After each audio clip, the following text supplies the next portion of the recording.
Ku tak pernah sendiri, Kau tak tinggalkanku.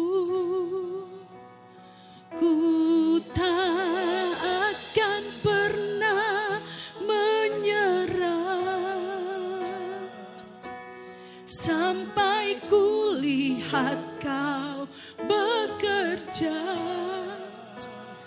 Ku percaya mujizat kan nyata. Ku takkan berhenti percaya. Saudara, saya mau katakan bahwa ketika kita tidak berhenti percaya, Allah bekerja. Ketika kita tetap berharap kepada Dia, Allah bekerja dengan dahsyat dan ajaib. Saya mengingat ketika dokter memvonis saya bahwa anak yang saya kandung itu harus keluar karena di dalam saya ada 2 mium. Tetapi saat itu saya berkata, saya tidak berhenti percaya kepada Tuhan. Dan saya percaya tangan Tuhan menolong saya dengan ajaib. Dan itu terjadi, saudara. Jangan berhenti percaya kepada Dia. Terima kasih Tuhan. Dengan iman kita yakin bahwa Dia tidak melupakan kita. Haleluya. Terima kasih Tuhan. Tak sekalipun melupakanku. Kau menuntun langkahku. Ku tak pernah sendiri. Kau tak tinggalkanku. Tak sekalipun melupakanku. Kau menuntun langkahku.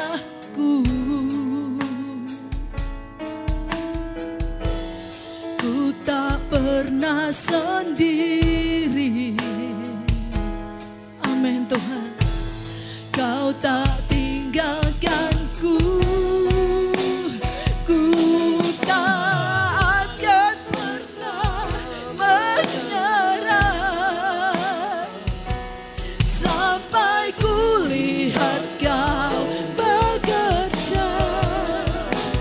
Ku percaya mujizat kan nyata. Ku takkan berhenti percaya. Ku tak akan pernah menyerah sampai ku lihat Kau bekerja.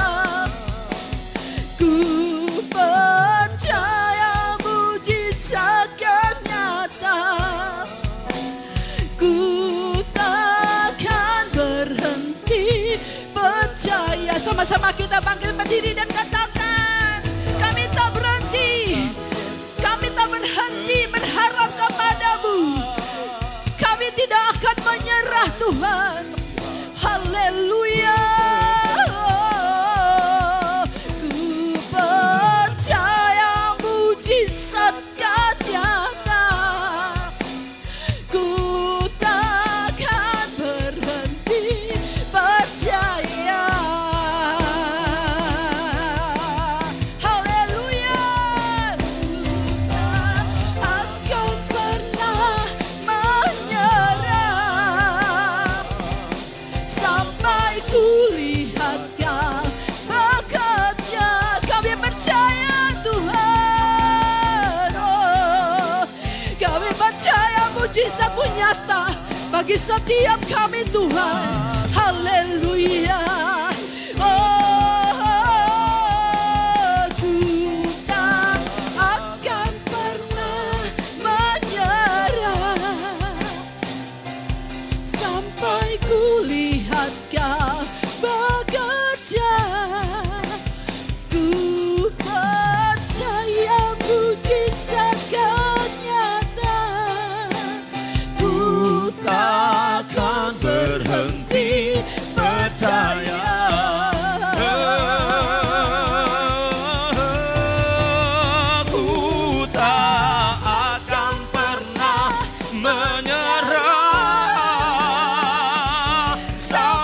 kulihat Kau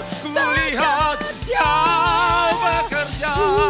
Percaya mujizat yang nyata. Terima kasih, ku takkan berhenti percaya.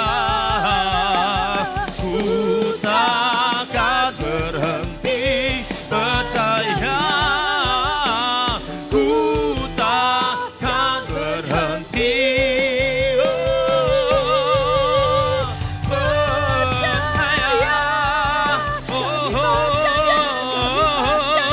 Yesus ajaib. Haleluya. Kami percaya Haleluya. kuasa-Mu nyata Tuhan. Haleluya. Haleluya. Mujizat-Mu nyata bagi kami. Mujizat-Mu ada. Haleluya.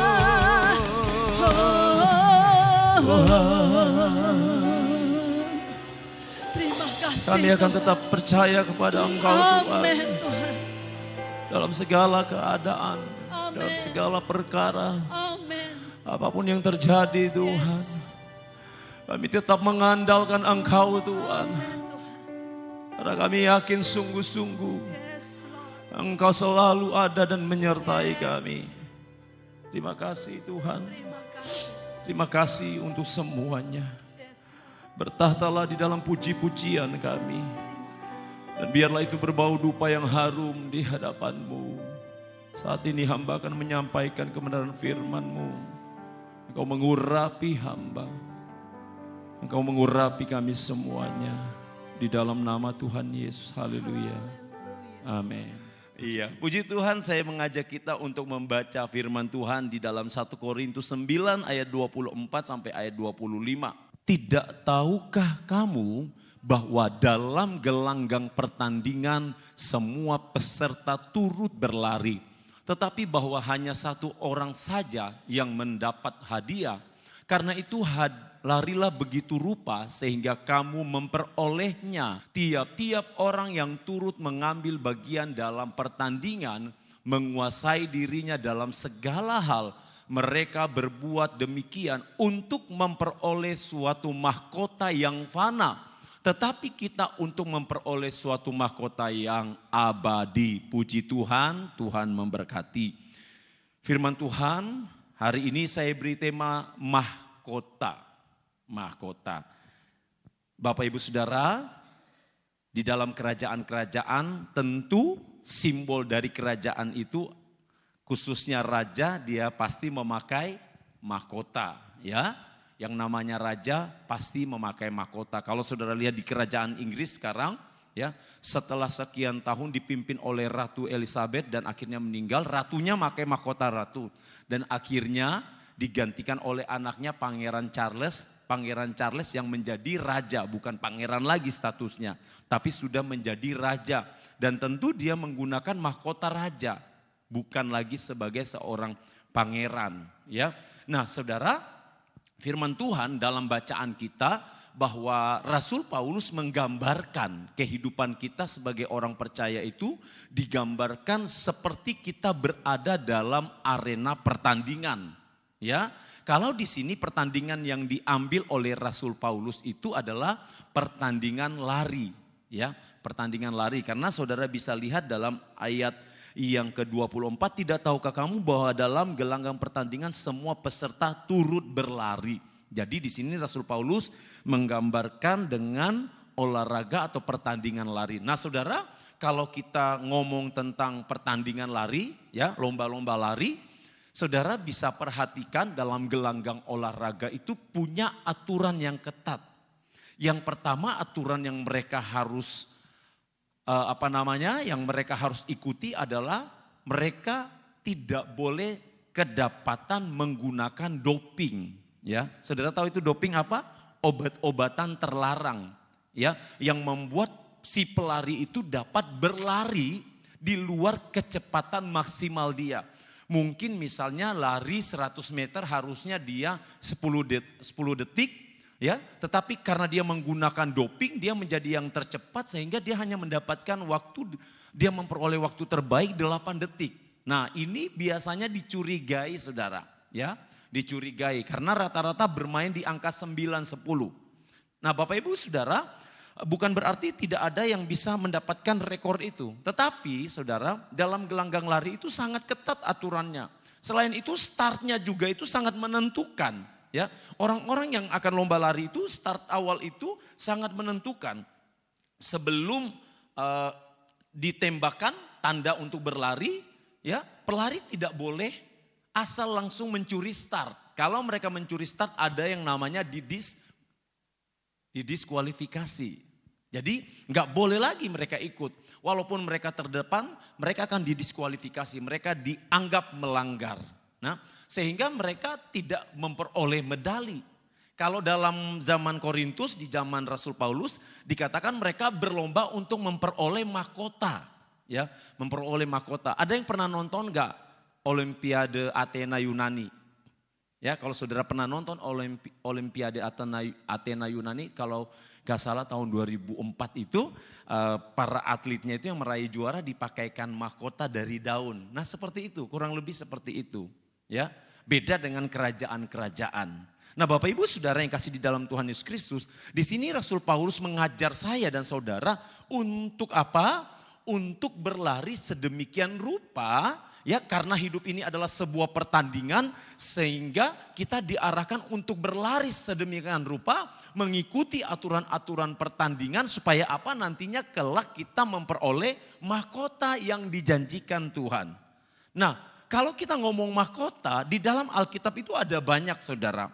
Ada banyak mahkota yang akan diberikan. Maksudnya jenis-jenis mahkotanya itu yang dicatat di dalam Alkitab ada banyak.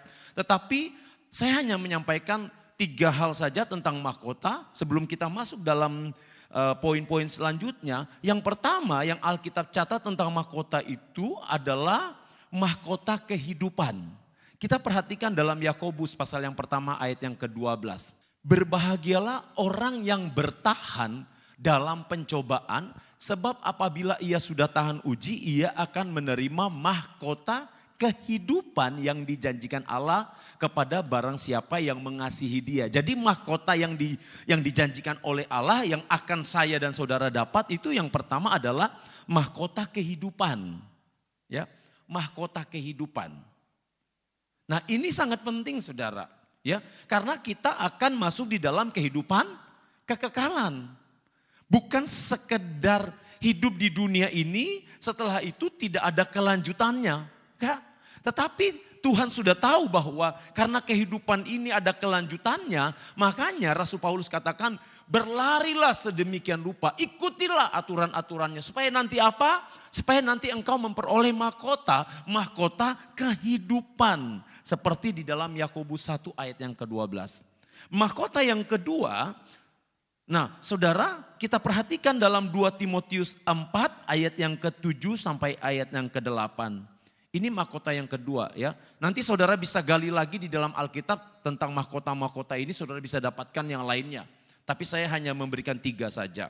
2 Timotius 4 ayat 7 sampai 8. Aku telah mengakhiri pertandingan yang baik. Aku telah mencapai garis akhir dan aku telah memelihara iman. Sekarang telah tersedia bagiku mahkota kebenaran yang akan dikaruniakan kepadaku oleh Tuhan, hakim yang adil pada harinya. Tetapi bukan hanya kepadaku melainkan juga kepada semua orang yang merindukan kedatangannya. Mahkota yang kedua yang akan diberikan kepada orang yang percaya kepada saya dan saudara adalah mahkota kebenaran. Ya, mahkota kebenaran ini diberikan Tuhan kepada setiap umat-umat Tuhan yang firman Tuhan katakan mereka yang hidupnya takut akan Tuhan. Ya, yang menjaga dirinya, mahkota kebenaran dalam firman Tuhan, kebenaran akan firman Tuhan. Makanya firman Tuhan katakan selalu lakukanlah firman Tuhan, lakukanlah semuanya di dalam roh dan kebenaran. Ya, yang ketiga kita perhatikan di dalam 1 Petrus 5 ayat 1 sampai 4. Ya, 1 Petrus 5 ayat 1 sampai ayat 4. Mahkota yang Tuhan janjikan. Aku menasihatkan para penatua di antara kamu, aku sebagai teman penatua dan saksi penderitaan Kristus yang juga akan mendapat bagian dalam kemuliaan yang akan dinyatakan kelak. Gembalakanlah kawanan domba Allah yang ada padamu, janganlah dengan paksa tetapi dengan sukarela sesuai dengan kehendak Allah, dan janganlah karena mau mencari keuntungan tetapi dengan pengabdian diri. Janganlah kamu berbuat seolah-olah kamu mau memerintah atas mereka yang dipercayakan kepadamu, tetapi hendaklah kamu menjadi teladan bagi kawanan domba itu. Maka kamu apabila gembala agung datang, kamu akan menerima mahkota kemuliaan yang tidak dapat layu. Saudara, kalau saudara perhatikan ya, kalau saudara perhatikan dalam 1 Petrus 5 ayat 1 sampai 4 ini, mahkota yang dimaksud di sini adalah mahkota kemuliaan. Dan kalau saudara perhatikan dari 1 Petrus 5 ayat 1 sampai 4 ini, dia mensoroti atau menyoroti tentang perilaku hamba Tuhan. Di mana sebagai hamba Tuhan, kalau engkau mau mendapatkan mahkota kemuliaan itu, dikatakan aku menasihatkan kamu para penatua. Rasul Petrus menasihatkan bahwa untuk semuanya itu, untuk mendapatkan kemuliaan yang dinyatakan Allah, firman Tuhan katakan gembalakanlah kawanan Allah yang ada padamu, jangan dengan paksa. Dibutuhkan kerelaan hati dari hamba-hamba Tuhan. Jangan dengan paksa, tetapi dengan sukarela sesuai kehendak Allah, dan janganlah karena mau mencari keuntungan. Ya, nah ini saudara, saya pegang betul firman Tuhan ini sampai hari ini karena saya tahu bahwa ketika sebagai hamba Tuhan, ketika saya melayani, maka saya harus melayani umat-umat Tuhan dengan penuh kerelaan hati, dengan penuh ketulusan, ya. Karena saya tahu bahwa kelak saatnya Tuhan akan memberikan mahkota kemuliaan itu. Dan saya percaya juga, saudara ketika saudara melakukannya semuanya dengan benar di hadapan Tuhan, saudara juga pasti akan menerima itu. Amin saudara. Nah saudara, ngomong-ngomong saudara ya, kalau kita menyoroti kembali tentang mahkota, tentu mahkota ini maksud saya tentu mahkota ini tidak dimiliki oleh setiap orang, ya kan? Mahkota itu hanya dimiliki oleh orang-orang yang berstatus raja. Nah kita harus percaya itu saudara. Mahkota ini adalah simbol, ya, simbol atau legalitas kekuasaan atau lambang kekuasaan terhadap sebuah kerajaan. Ini simbol, ya. Ya, ini simbol, dan hanya orang-orang yang memiliki mahkota itu yang akan bisa memerintah bersama-sama dengan Bapa di sorga. Ya, ini kita harus pahami saudara. Mahkota juga adalah lambang kehormatan. Lambang kehormatan untuk apa? Untuk posisi tertinggi dalam sebuah kerajaan. Makanya Bapak Ibu Saudara, jangan salah bahwa dalam kerajaan itu pasti ada aturan-aturan yang sangat ketat. Kalau dalam sebuah kerajaan, kalau saudara perhatikan di dalam cerita Benteng Susan tentang Ratu Esther, aturannya sangat ketat, tidak hanya di dalam kerajaan itu sendiri, tetapi juga seluruh rakyat yang ada di dalam Benteng Susan itu harus mengikuti aturan kerajaan, apalagi ya dari golongan raja itu sendiri. Ya, makannya diatur, gimana cara duduknya, ya, gimana cara dia berucap, berkata-kata, saudara aturannya nggak gampang, saudara ya ternyata ya, tidak semaunya. Makanya ada dikatakan dalam cerita yang ada di kerajaan Inggris, ada yang keluar, ya, garis keturunannya yang memilih menjadi rakyat biasa bersama dengan istrinya. Karena apa? Karena nggak tahan dengan aturan kerajaan, ya. Memang namanya juga di dalam kerajaan, ternyata aturannya sangat ketat. Ya, aturannya sangat ketat. Tidak ada aturan yang, atau saya mau katakan kepada saudara, ada aturan-aturan yang mungkin tidak didapati atau tidak dirasakan oleh rakyat biasa. Hanya orang-orang yang ada di dalam kerajaan itu.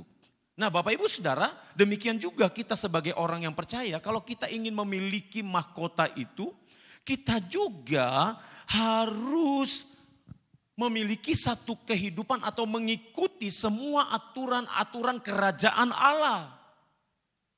Ada aturan saudara, tidak bisa karena kita berkata, oh Tuhan Yesus kan sudah menyelamatkan saya. Tuhan Yesus sudah membebaskan dosa-dosa saya di kayu salib. Lantas kita hidup semau gue. Justru Bapak Ibu Saudara, ketika Tuhan membebaskan saya dari dosa, ketika Tuhan menyelamatkan saya dari dosa, sebagai orang-orang yang merdeka, justru di situ awal mula kita harus hidup di dalam aturan kerajaan. Ini yang banyak disalahgunakan oleh anak-anak Tuhan. Mereka berpikir karena mereka sudah menerima Yesus sebagai Tuhan dan Juru Selamat, mereka dapat hidup sebebasnya, semaunya. Aku sudah selamat. Pasti aku selamat, pasti aku masuk surga. Aku sudah dimerdekakan, iya. Tetapi hidupmu itu harus mengikuti aturan kerajaan. Karena engkau mengatakan engkau anak-anak raja, berarti hidupmu harus ada di dalam kerajaan Tuhan. Berarti semua aturan-aturannya harus ada. Nah, sebagai orang percaya ya, untuk memperoleh mahkota yang sudah dijanjikan oleh Allah, apa yang harus kita lakukan?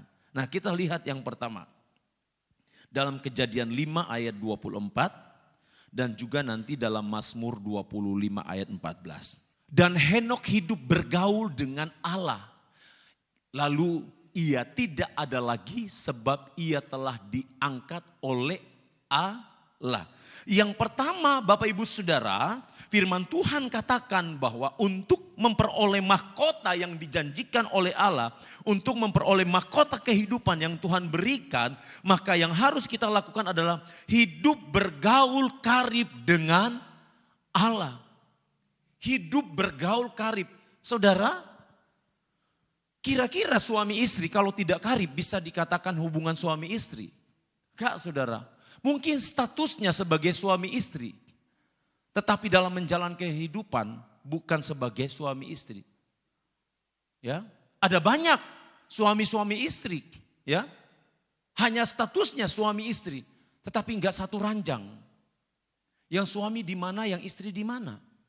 Bapak Ibu Saudara, enggak bisa seperti itu. Firman Tuhan katakan kalau kita mengatakan kita ini mempelai wanita, calon mempelai Kristus, maka kita harus hidup bergaul karib dengan Allah. Hidup bergaul karib dengan Allah ini berarti hidup bersahabat dengan Allah. Hidup bersahabat dengan Allah ini berarti kita mengerti apa yang Allah mau, kita mengerti apa yang Tuhan mau, kita mengerti apa yang Tuhan inginkan di dalam hidupku. Itu saudara. Jadi sekali lagi Bapak Ibu Saudara yang dikasihi Tuhan. Hiduplah bergaul karib dengan Allah seperti Henokh. Mazmur 25 ayat 14. Tuhan bergaul karib dengan orang yang takut akan Dia dan perjanjiannya diberitahukannya kepada mereka. Tuhan bergaul karib dengan orang yang takut akan Dia. Takut akan Dia saya sudah pernah jelaskan di tempat ini, bukan berarti aku takut ya nanti aku masuk neraka. Itu bukan takut saudara, itu bukan mengasihi Tuhan.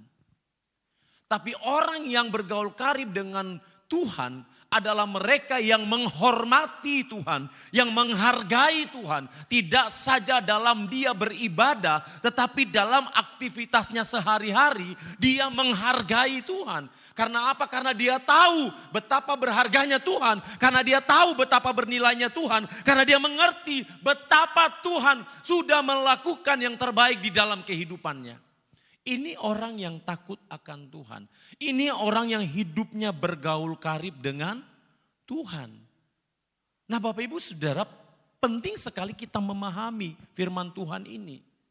Ternyata bergaul karib dengan Tuhan itu adalah satu kehidupan di atas rata-rata saudara. Kehidupan yang bukan seperti kehidupan orang banyak. Apalagi ikut arus dunia ini. Gak bisa seperti itu. Kehidupan yang bergaul karib dengan Tuhan ini memang saudara secara manusia ini tidak mudah saudara. Karena apa? Karena kita harus benar-benar membawa roh kita di hadapan Tuhan untuk selalu konsisten di hadapan Tuhan, untuk tetap stabil. Bahkan selalu hidup dalam kebenaran. Firman Tuhan katakan bahwa orang yang benar dia akan selalu bersinar, dia akan selalu menjadi pribadi yang memuliakan Tuhan. Yang kedua, kita perhatikan untuk memperoleh mahkota kehidupan sebagai orang percaya, kita perhatikan Filipi 3 ayat yang ke-14. Saudara-saudara, Aku sendiri tidak menganggap bahwa aku telah menangkapnya.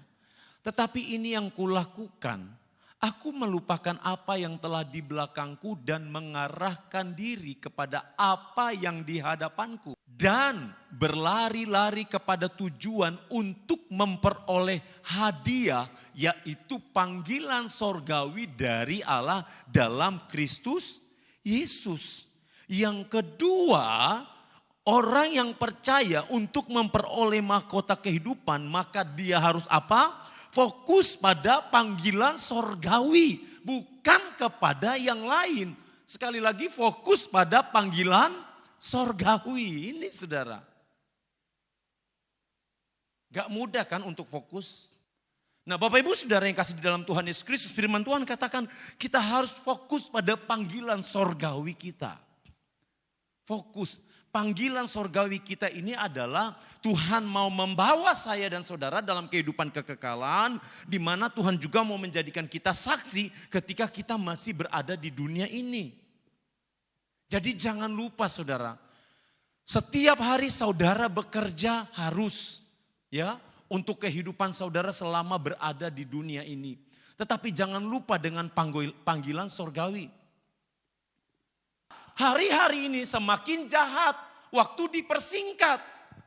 Sebab apa? Kalau tidak dipersingkat, umat-umat Tuhan banyak yang tidak selamat. Makanya jangan heran, kok sudah malam lagi ya? Kok nggak kerasa kok cepat banget hari ya? Ya iya Bapak Ibu Saudara, waktu dipersingkat. Untuk itu firman Tuhan katakan, arahkan kepada panggilan sorgawi. Arahkan kepada panggilan Tuhan kepada dalam diri saya dan saudara. Nah untuk itu Bapak Ibu Saudara, mari kita fokus. Ibrani pasal 3 ayat 1. Sebab itu hai saudara-saudara yang kudus, yang mendapat bagian dalam panggilan sorgawi. Pandanglah kepada rasul dan imam besar yang kita akui, yaitu Yesus. Pandanglah kepada rasul dan imam besar yang kita akui, yaitu Yesus. Saya dan saudara mendapatkan bagian dalam panggilan sorgawi. Gak semua orang loh saudara. Gak semua orang dapat panggilan sorgawi. Ini mahal. Ini gak bisa dibeli dengan duit. Ini gak bisa saudara. Kalau dinilai dengan duit gak bisa. Ini panggilan sorgawi terlalu bernilai. Mau emas berapa kilogram pun gak akan sanggup disandingkan dengan panggilan sorgawi yang Tuhan mau di dalam hidup saya dan saudara. Yang ketiga, ya, untuk mendapatkan mahkota yang dijanjikan oleh Allah. Kita lihat poin yang ketiga, Roma 12 ayat 16. Hendaklah kamu sehati sepikir dalam hidupmu bersama. Janganlah kamu memikirkan perkara-perkara yang tinggi. Tetapi arahkanlah dirimu kepada perkara-perkara yang sederhana. Janganlah menganggap dirimu pandai dan seterusnya. Bapak Ibu Saudara, yang ketiga untuk memperoleh mahkota yang dijanjikan oleh Allah yaitu mari kita mencari perkara-perkara sorgawi.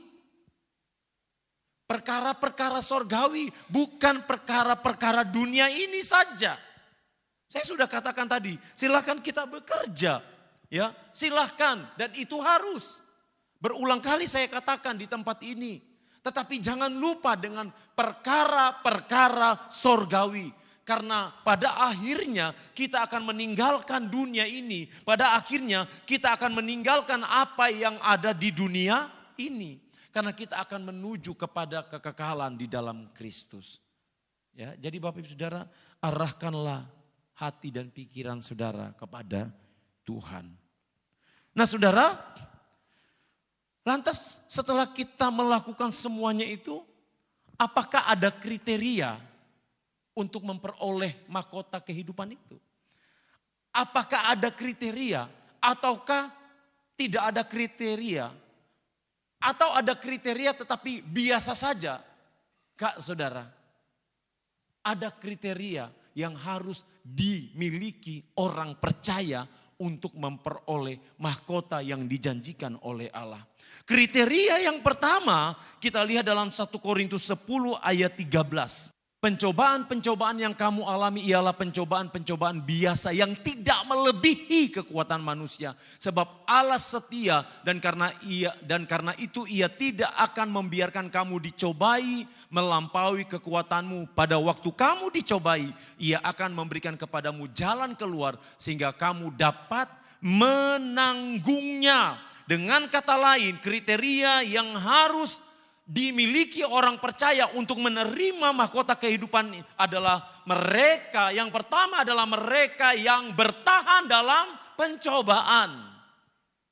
Setiap saya dan saudara, Tuhan pasti izinkan masalah datang dalam hidup kita.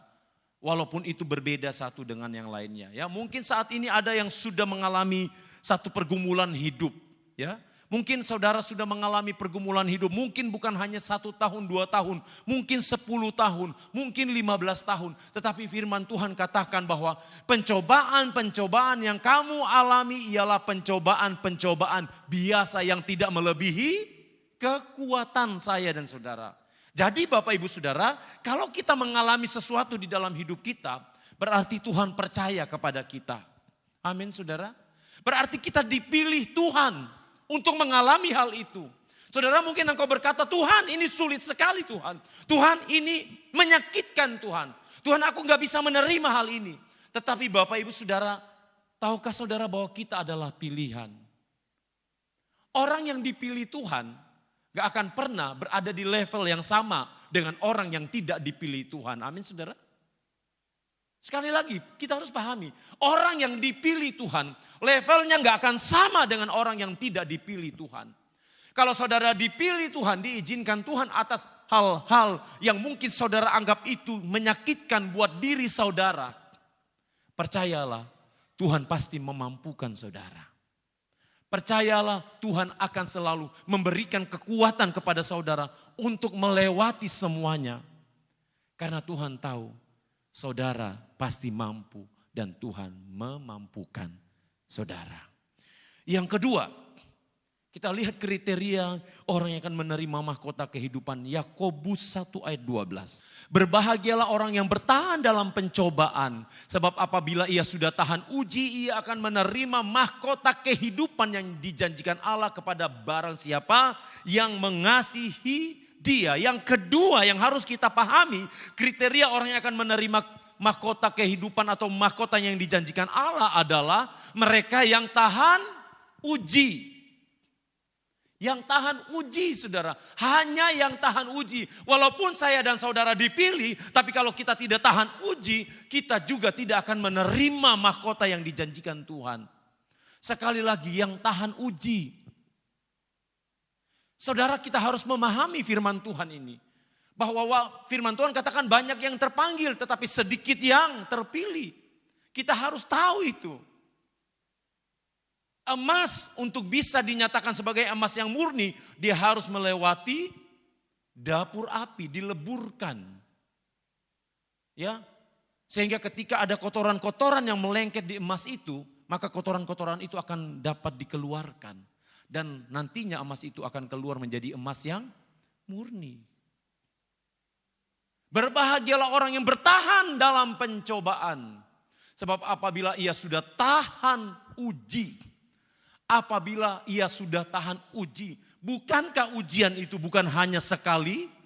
Anak-anak yang sekolah sudah tahu pasti ujian tidak hanya sekali, 2 kali. Tetapi berkelanjutan untuk membuktikan bahwa mereka layak untuk dinaikkan ke kelas selanjutnya. Bahwa mereka pantas untuk dinaikkan ke jenjang yang lebih tinggi. Tahan uji. Ya, saudara lihat. Kalau saudara perhatikan barang-barang yang tahan uji itu kan pasti jauh lebih lama, iya kan saudara? Ya, beda dengan yang, coba saudara perhatikan barang-barang yang biasa dengan yang tidak pasti akan berbeda. Ya, barang-barang yang punya kualitas yang nomor 1 pasti sudah melalui riset yang dalam, sudah melalui uji coba, bukan hanya sekali 2 kali. Ya, saudara yang berniaga, pasti saudara tahu mana barang yang punya kualitas yang baik, mana yang enggak. Iya kan saudara? Ya. Kalau saudara punya usaha apa, Pasti saudara tahu. Pasti saudara tahu ya. Karena dia sudah punya kualitas yang tahan uji. Demikian juga kita sebagai orang percaya. Bapak Ibu Saudara, kita tidak akan pernah memperoleh mahkota yang Tuhan janjikan kalau kita tidak tahan uji. Di sini kartu asnya saudara, tahan uji. Ya, yang ketiga, kriteria orang yang akan menerima mahkota yang dijanjikan Allah. Kita lihat Wahyu 2 ayat yang ke-10. Jangan takut terhadap apa yang harus engkau derita. Sesungguhnya iblis akan melemparkan beberapa orang dari antaramu ke dalam penjara supaya kamu dicobai dan kamu akan beroleh kesusahan selama 10 hari. Hendaklah engkau setia sampai mati dan aku akan mengaruniakan kepadamu mahkota kehidupan. Kriteria orang yang akan menerima mahkota yang dijanjikan oleh Allah adalah orang yang setia sampai mati. Saya sangat tertarik dengan seorang hamba Tuhan saat dia membawakan firman Tuhan, dia berkata begini, saya tidak mau mengidolakan hamba Tuhan yang masih hidup. Saya mengidolakan hamba Tuhan yang sudah almarhum atau almarhumah. Kenapa dia berkata begini? Kalau hamba Tuhan yang masih hidup, ya kalau saya mengidolakan dia, saya nggak tahu kehidupannya ke depan. Hari ini dia masih berjalan dengan Tuhan, ternyata di akhir hidupnya dia bisa menyangkal ketuhanan Kristus, ternyata di akhir hidupnya dia bisa meninggalkan Tuhan. Tetapi kalau orang yang sudah almarhum, hamba Tuhan yang sudah almarhum, yang takut Tuhan, sudah teruji sampai dia di akhir hidupnya, dia hidup di dalam kebenaran. Ya, makanya Bapak Ibu Saudara, gereja-gereja sekarang banyak sudah salah kaprah. Mengidolakan hamba Tuhan. Siapa hamba Tuhan saudara? Hamba Tuhan hanya manusia biasa. Tidak lebih dari itu. Bedanya hanya karena dia diberi mandat oleh Tuhan untuk menyampaikan kebenaran firman Tuhan. Itu aja kok bedanya. Di mata Tuhan gak ada hamba Tuhan besar, hamba Tuhan top, hamba Tuhan kecil. Gak ada saudara. Sama di mata Tuhan gak ada jemaat besar, jemaat kecil, jemaat lama, jemaat baru gak ada. Bagi Tuhan, apakah saya dan saudara sudah setia? Amin saudara. Karena firman Tuhan katakan Bapak Ibu Saudara dalam Amsal 20 ayat yang ke-6. Banyak orang menyebut diri baik hati. Tetapi orang yang setia siapa menemukannya? Banyak orang menganggap diri atau menyebut diri baik hati. Banyak sekali. Oh sana si A baik. Oh si B baik. Oh si C baik, tetapi apakah dia setia kepada Tuhan? Ini tanda tanya. Makanya yang dicari Tuhan, ketika aku datang, adakah aku mendapatkan iman di bumi? Dan orang yang punya iman itu, kalau menurut Tuhan, sudah pasti dia adalah orang-orang yang setia. Apakah kita masuk dalam golongan-golongan itu? Kita berdoa bersama-sama, amin saudara. Kita berdoa, ya. Kita berdoa. Untuk itu Bapak Ibu Saudara, setelah Tuhan memberikan, kita mengikuti kriteria itu dan Tuhan memberikan itu, nantinya Tuhan memberikan itu kepada saya dan saudara mahkota itu. Maka yang paling utama yang kita perhatikan adalah mari kita menjaga kekudusan. Hidup di dalam kekudusan dalam 1 Petrus 1 ayat yang ke-16. Sebab ada tertulis kuduslah kamu sebab aku kudus. Gak bisa saudara, ini paketan nih. Mahkota ini selalu paketan dengan kekudusan. Kekudusan hati, kekudusan pikiran. Gak usah kita menghakimi orang, oh hidupnya udah gak benar, keluarganya berantakan. Ya, gak usah saudara, saya gak mau yang kayak gitu saudara. Saya gak mau urus yang kayak gitu. Orang mau hidupnya berantakan, orang mau hidupnya gak benar menurut orang lain. Saya mau fokus dengan diri saya. Ini hidup saya ini gimana dengan Tuhan? Iya kan? Lebih baik fokus dengan diri sendiri. Coba saudara lihat perempuan yang kedapatan berbuat zina ketika diperhadapkan dengan Yesus. Para ahli Farisi yang datang untuk menghakimi, Yesus katakan, siapa yang tidak pernah berbuat dosa, dia yang pertama melemparkan batu. Tapi apa yang terjadi? Ternyata semuanya berdosa. Jadi Bapak Ibu Saudara, mari kita fokus saja dengan diri kita kok. Kita membentengi diri kita. Kita jaga kekudusan. Kekudusan hati kita di hadapan Tuhan bagaimana. Kekudusan pikiran kita. Kekudusan perkataan kita. Perbuatan kita. Di tempat kerja kita. Bagaimana saudara? Walaupun tidak mudah. Tapi kita harus mengupayakannya. Amin saudara. Gak gampang loh saudara. Ya, gak gampang. Gak gampang untuk menjaga kekudusan ini. Ini bukan yang bisa dilakukan dalam sekejap. Enggak saudara, ini ada proses belajar di dalamnya. Ada proses belajar dan harus diperjuangkan setiap hari.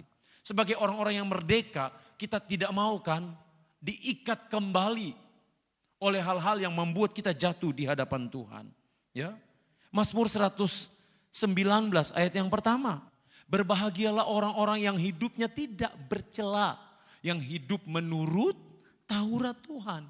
Yang hidup menurut firman Tuhan. Ya, jadi perhatikan kembali saudara firman Tuhan ini. Hanya orang-orang yang hidup menurut Taurat Tuhan yang dikatakan berbahagia. Ini saudara. Hanya orang-orang yang hidup menurut firman Tuhan yang dikatakan yang akan mendapatkan mahkota kehidupan. Mahkota kemuliaan. Hanya mereka yang hidupnya berkenan di hadapan Tuhan yang tidak bercela. Yang Tuhan katakan berbahagia. Jadi Bapak Ibu Saudara, mari jadilah teladan dalam hidup. Jadilah teladan dalam hidup kita sehari-hari. Agar kita tidak menjadi batu sandungan. Ya, kita lihat ayat yang terakhir dalam Titus pasal yang kedua ayat yang ke-7-8. Dan jadikanlah dirimu sendiri suatu teladan dalam berbuat baik. Hendaklah engkau jujur dan bersungguh-sungguh dalam pengajaranmu. Sehat dan tidak bercela dalam pemberitaanmu. Sehingga lawan menjadi malu karena tidak ada hal-hal buruk yang dapat mereka sebarkan tentang kita. Tuhan memberkati kita, jaga kekudusan kita. Mari kita hidup berkenan di hadapan Tuhan. Kita belajar untuk tetap setia kepada Tuhan. Tuhan memberkati kita semua. Haleluya. Bapa di sorga, kami bersyukur kepadamu hari ini. Engkau mengajarkan kami Tuhan, agar kami menjadi umat-umat yang hidup bergaul karib dengan Engkau. Untuk fokus pada panggilan sorgawi kami. Engkau mengajarkan kami untuk tetap setia dan tahan uji.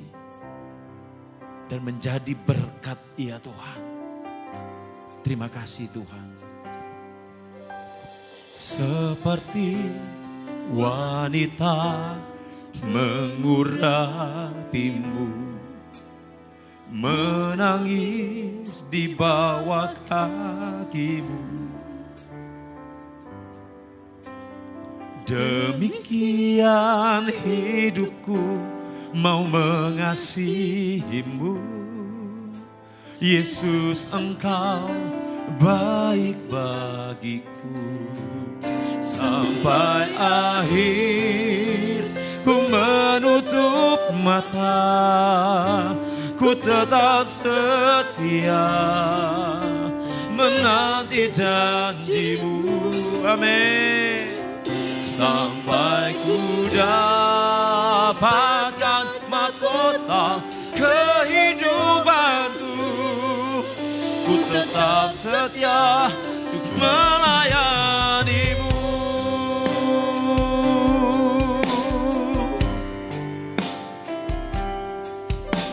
Seperti wanita mengurapimu. Mari sama-sama saya mengundang kita bangkit berdiri.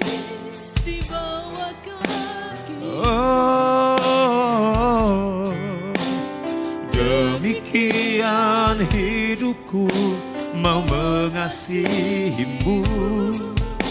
Yesus engkau baik bagiku. Katakan bersama-sama. Sampai akhir ku menutup mata, ku tetap setia menanti janjimu. Sampai ku dapat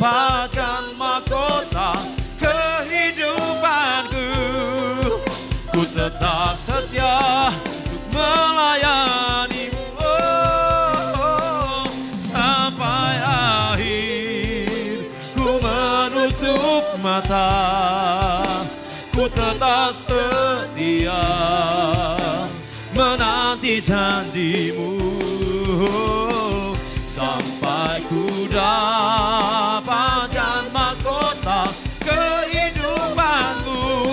Ku tetap setia, ku tetap setia, ku tetap setia, ku tetap setia. Sekali katakan, ku tetap setia untuk melayanimu.